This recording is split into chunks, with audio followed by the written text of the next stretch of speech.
would like to welcome you to Detroit Radio today. We have a very special guest.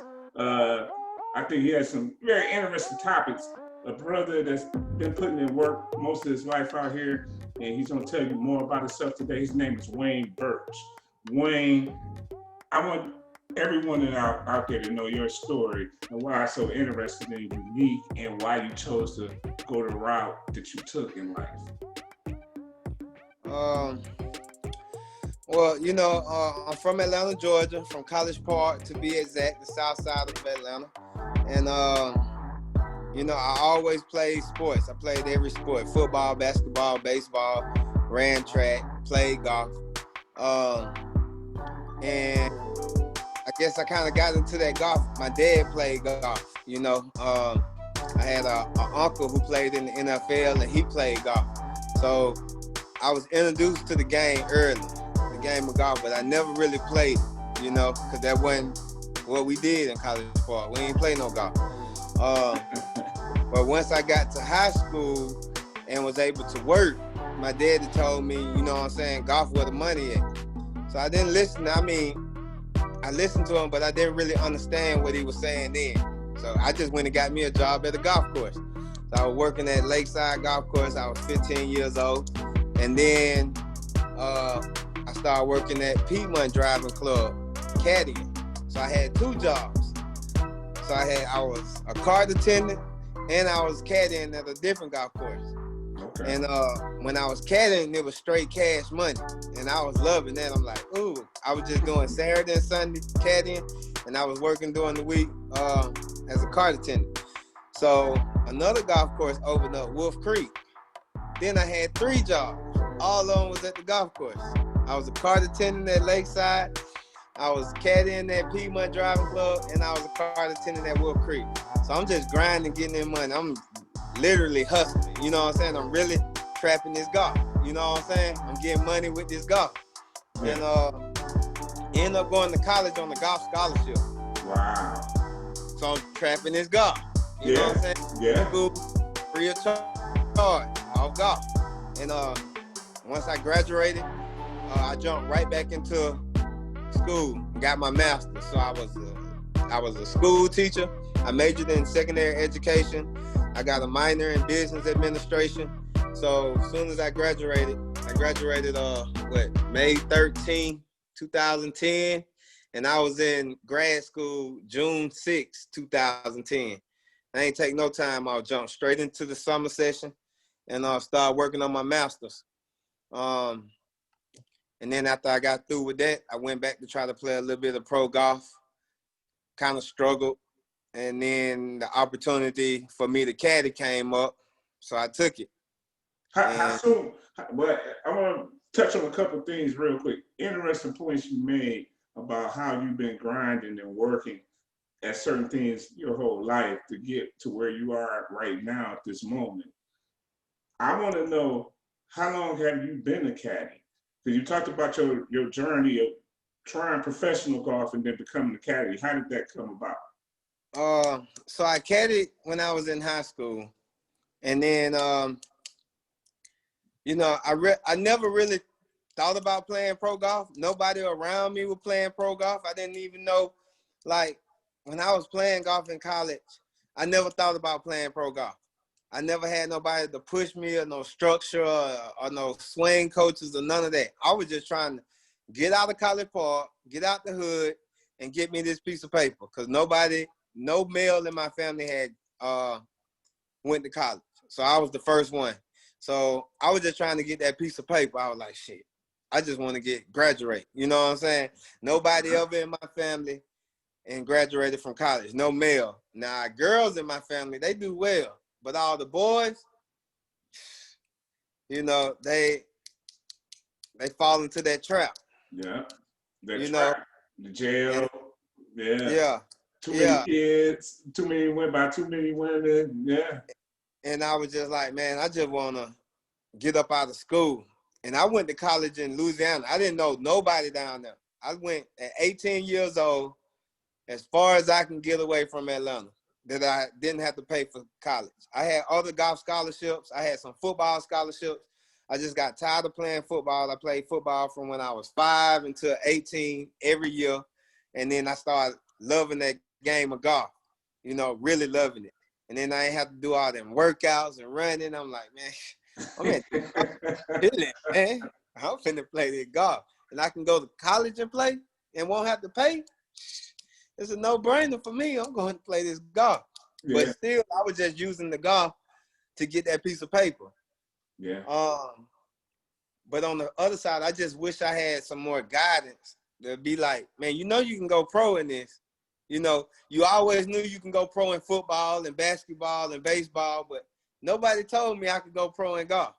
Mm-hmm. You know, and I ain't think about going pro in golf until my senior year, second semester. My coach was like, what you gonna do after you graduate? I'm like, I don't know, I gotta go teach. He was like, you ain't gonna take it to the next level and go play? I like, coach, you think I can play professional? He was like, you're an All-American and you won 4 times in college. You don't think you can go play? Like, man, I never even thought about it, coach. You know? Yeah. And so once he told me that, I went and played in a couple Adams Tour events that they had locally in Louisiana and Alexandria. And I played well. And then I thought, I was like, oh, man, I can really do this. And then I played some Hooter Tour events and tried to do some web.com Monday qualifiers. And then I was like, damn, these guys good. And they got coaches. They got these coaches with them. They got their trainers with them.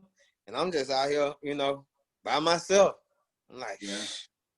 So kind of behind the 8 ball, never really had the money. So while I was teaching, I was just saving my money, and I call in sick on Wednesday. Be like, man, I'm sick. So I could play in the tournament Thursday and Friday. Wow.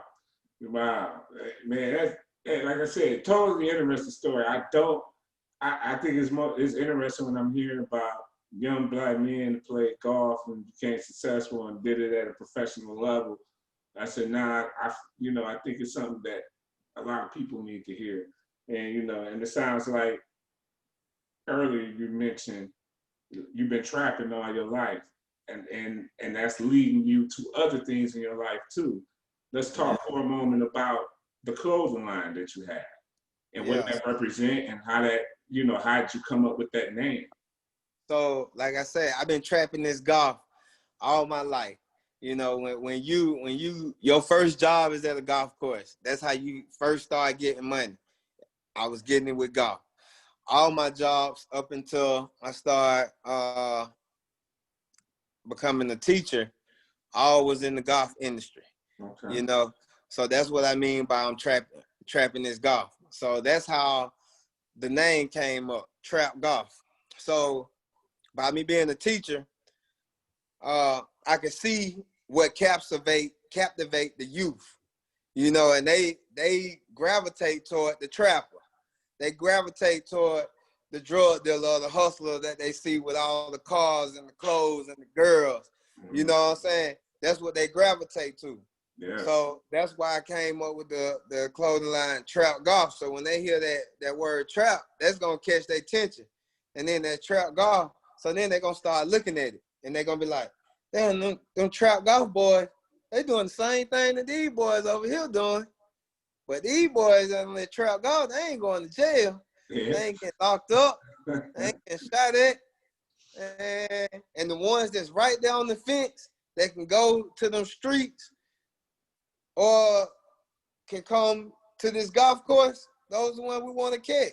Come and trap this golf. You can get money with this golf. It's an $82 billion industry every year. Wow. And there's not enough blacks in it. And you don't necessarily have to be a professional golfer. You can be an instructor. You can be a club builder. You can be a head golf professional. You can work on the agronomy side of the golf. You know what I'm saying? Where you cutting the grass, where you are dealing with the landscape of the golf course. You can either develop the golf ball, you know what I'm saying? Go into the engineering side of it. It's so many avenues in golf that I feel like blacks are not, they not taking advantage of it. Yeah, because they don't know about it. Because like you grew up in Atlanta. I grew up in Detroit. in Detroit, kind of city's kind of mirror. We had a lot of black leadership, right? So in Detroit, we have several golf courses, but we also thought about golf. How expensive is it to play golf? So, you know, it impacts a lot of, and detours parents from, they don't know anything about it because their parents didn't introduce them to it either. And it kind of hurts, it stops that opportunity from taking place sometimes. Right. It certainly does, because golf is so expensive. You paying, depending on the golf course, you paying $40, $50 every time you play. Our inner city family can't afford that, especially if that kid loves to play golf and really want to get good and go and play, you know, 4 or 5 times a week.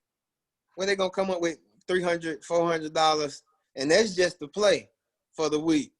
Now you still have to get your golf shoes, your golf clubs, and they way more expensive than some football cleats or some basketball shoes, or basketball and a football. You know what I'm saying? People spend hundreds, maybe even thousands on a set of golf clubs. Exactly. You know, so that puts us at a distance right there.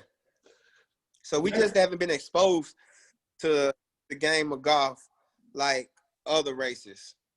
No, they haven't. But you know, the financial, you know, the social economics always impacts what happens to young, you know, black people in urban areas, especially. It can be, you know, and when you get to looking at the suburban areas or rural areas, that's a whole different ball game in itself. It just may not exist near them. Right.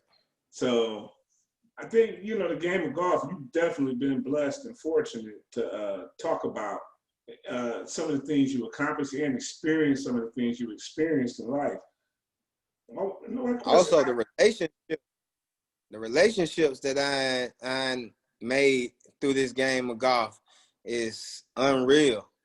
Like, literally unreal. They always say the business is done on the golf course.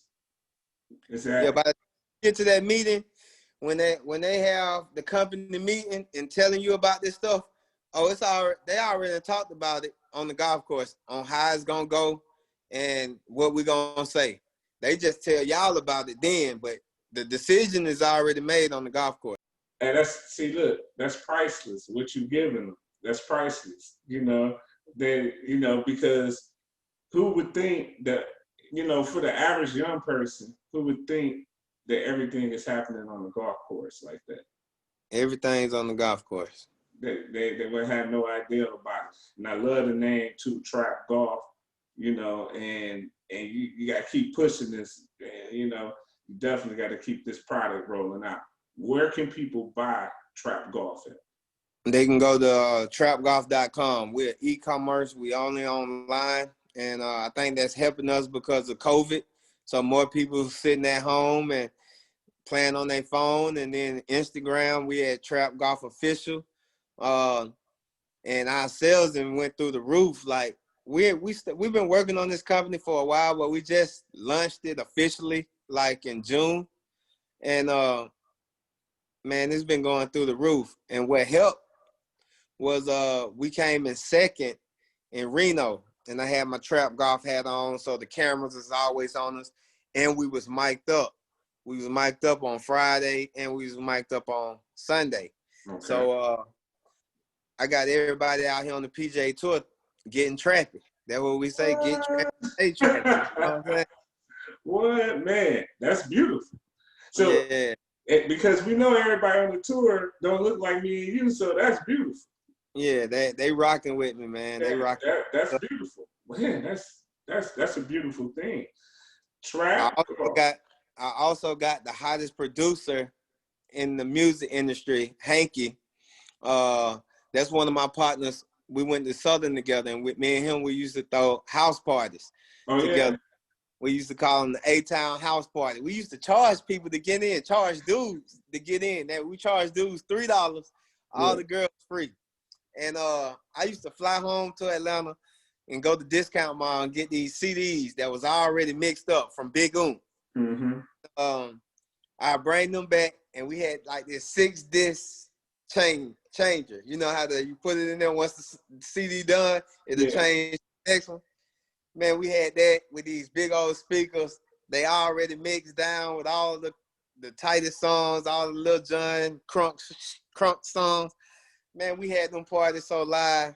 I mean, so many people would be in that little house having a blast. So you were killing it, and this was at Southern?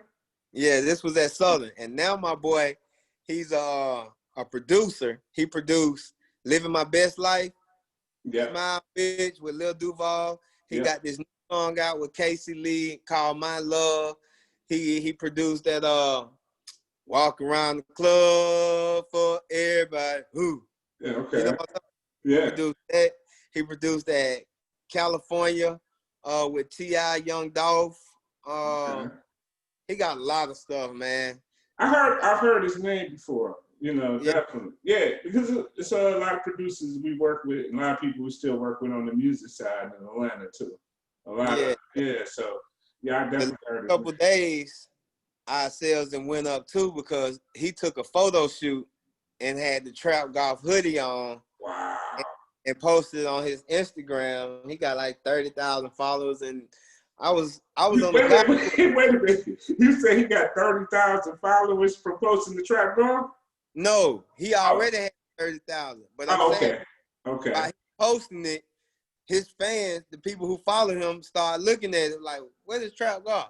And then on the golf course, and I got like 3 sales back to back that pop up. I'm like, "What is this? What is going on?" Then 4 or 5 more came through. I'm like, what the hell going on? And golf course, I started, strolling through social media and saw that he had posted it. I was like, that's why, Corian just posted it on his Instagram, and people want to know what it is. If you can go to the website now, man, and check it out, we got some dope stuff, man. And we always changing it up because, like, I got 2 other guys that I work with. Okay. One is my artist. His name is Aaron Munn. He's the artist, so he comes up with all of the designs. And my other guy is Roger Steele. He does all my media content. And by me having that artist, he's a teacher too. He's an art teacher. So we got that in common. And he don't like having the same thing. An artist don't like to keep saying the same thing. So he likes switching it up. And I like switching it up. You know what I'm saying? We don't want to stay stagnant.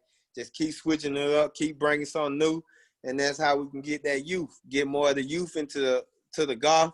And we get more of them into the golf, we have more on the PGA Tour. But we also trying to develop some of the guys who playing professional golf now, black professional golfers. I helped them out. Like yesterday, I played with JP Thornton. He won the Advocates Tour event this year. He played at Texas Southern. So he played at Texas Southern when I was at Southern. So me and him, we used to play a lot against each other. And he lived in Houston. We down here for the Houston Open. So he was like, man, come on, let's get this work. So me and him, we played yesterday. He wanted to ask me some things, how he should play these different shots, what should he do in this situation? Because next week he playing the Nevada Open. Is that PGA event? No, that's just I guess a local event. Okay. It's Nevada Open, the state open. So it's like a qualifying event? No, it's not a qualifying. It's you pay your money and you play in the open.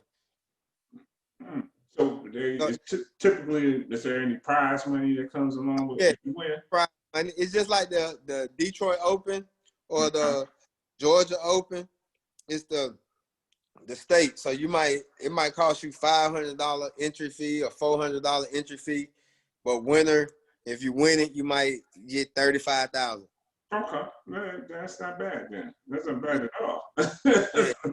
But you just got to go win. If you don't win, you got to make the cut. And then if you make the cut, depending on where you fall on, is how much money you'll get. The better you play, the more money you get. Yeah. So what's usually the cut? Top 10, top 5? Nah, I think in those tournaments, it's probably like the top 50. The top 50 is the cut. Okay. Yeah. So they might have 170 golfers, 180 golfers in top 50, top 55 in ties make the cut. And typically in like one of the open tournaments, so let's say you said we talked about what somebody would make at the top 35. What would somebody make at the bottom of the cut? It all depends on the purse. So if we're using the PGA Tour, for instance, they playing for $7 million every week. Yeah. You come in last place out here on the PGA Tour, you're probably gonna make about 14,000. About 14,000. Okay. Yeah. But that's for a 2-3 day tournament, right? No, that's for a 4-day tournament. A 4-day tournament. Okay. You had made the cut. So on the PGA Tour, you start off with 155, 156 guys, and then all of those guys play Thursday and Friday.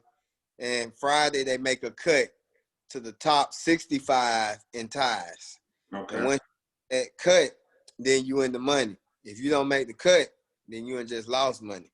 Wow. So once you make the cut, then you play Saturday and Sunday, and try to play as well as you can to make the most money you can. Yeah. Don't sound like a bad job, man. Man, I can't, as a caddy, Yeah. you get a salary every week, and you get a percentage of whatever your player makes. Wow. So the better he plays, the more money you make. Wow. So if you have a good player, a good consistent player, you can really make a lot of money. But if you have a player that's not making a lot of cuts, then you can end up losing money. So, all right, so you in your role of being a caddy, are you almost, kind of like a coach or a counsel to some of these golfers, or, what kind of role do you play? All of it. As a caddy, you do everything. You're a psychologist. You're a doctor. You're a parent. You're a trainer. You're a swing coach. You're a motivator. Mm-hmm. You're a friend. Because it's just you and him. Especially when y'all on the road for, say, 6 weeks in a row. Taking my player, for instance, he's a real cool guy, but sometimes he get a little down, and I got to coach him up. You know what I'm saying?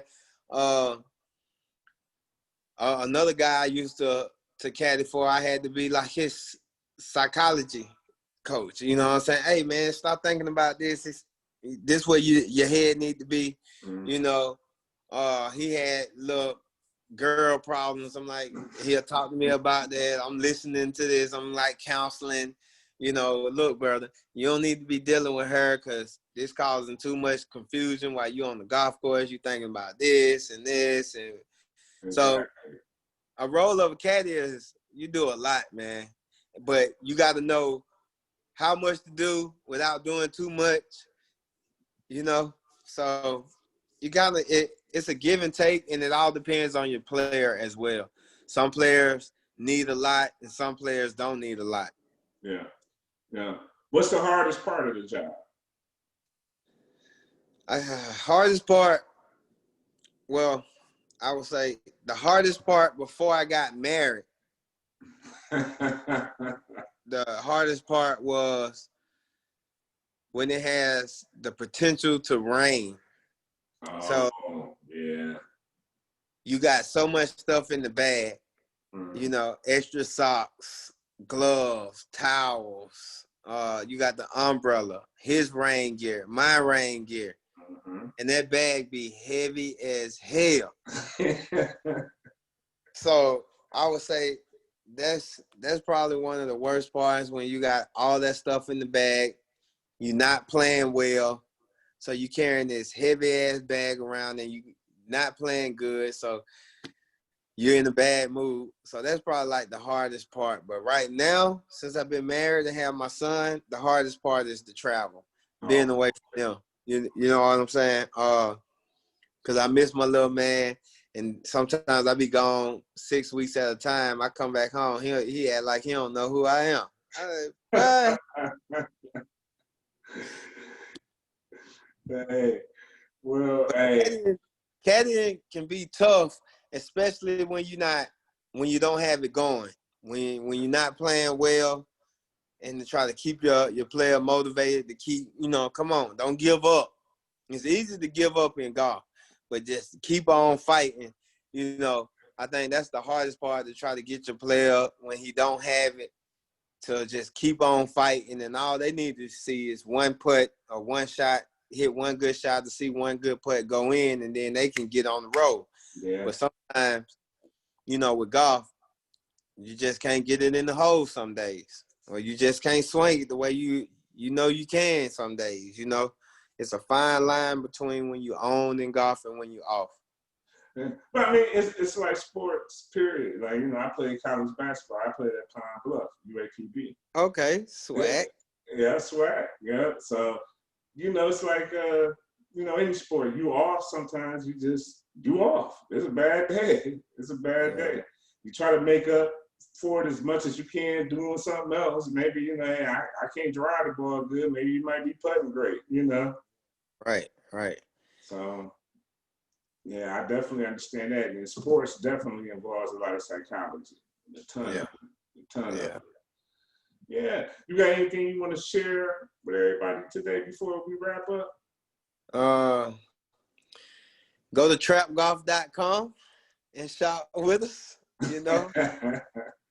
Y'all heard it. Go to trapgolf.com and shop with them. Supporting and shop with them. Matter of fact, I'm going to go there now and check out something too. So go there now. I definitely want one of those hats. The hat that you have on, I want that. Yeah. Oh, yeah. Yeah. So this was the first hat that most people saw on TV. It was green, though. Mm-hmm. So it was green with the Trap Golf on it. Everybody wanted it. We brought it out. We had got like 100 of these hats. We put them online, and it was like less than 24 hours they was gone. Wow. And I said the same thing. I was like, bro, how are all those hats we just got gone that quick? Gone, out of here. Wow. And so we was like, well, we ain't gonna bring them back right now. We're gonna change the color to this blue. We're gonna rock the blue. And try to get up on TV and get everybody to try to get these blue ones. And then we'll come with something else. We just switch it up. Yeah, keep switching it up. Yeah. But I love the hat, though. I got to get one. So that's what I got to get. I got to get one. I'm a hat guy. I always support my own. I love my hats. So me too. I'm real old school with it too. So I looked at a lot of the caddies back in the day who used to caddy, like at Augusta and stuff, and they had the high crown hats. I'm talking about brothers, the black caddies. They had the high crown hats. I said, man, I'm a caddy. I'm coming with that high crown like that. So this right here is called the Trap Golf Caddy hat. You know what I'm saying? Hey, man, I like that. That's hot, man. Hey, but we want to thank you for coming on Detroit Radio today and sharing your vision and what you're doing and the things you've done and accomplished in life, because, it's a story. I think, you definitely need to keep sharing that story. Hopefully someday you put it in a book form and keep sharing it with people, too. Ooh, we might have to go ahead and get the book going. Ooh. Might be a good one to go with. Well, thank you for tuning in.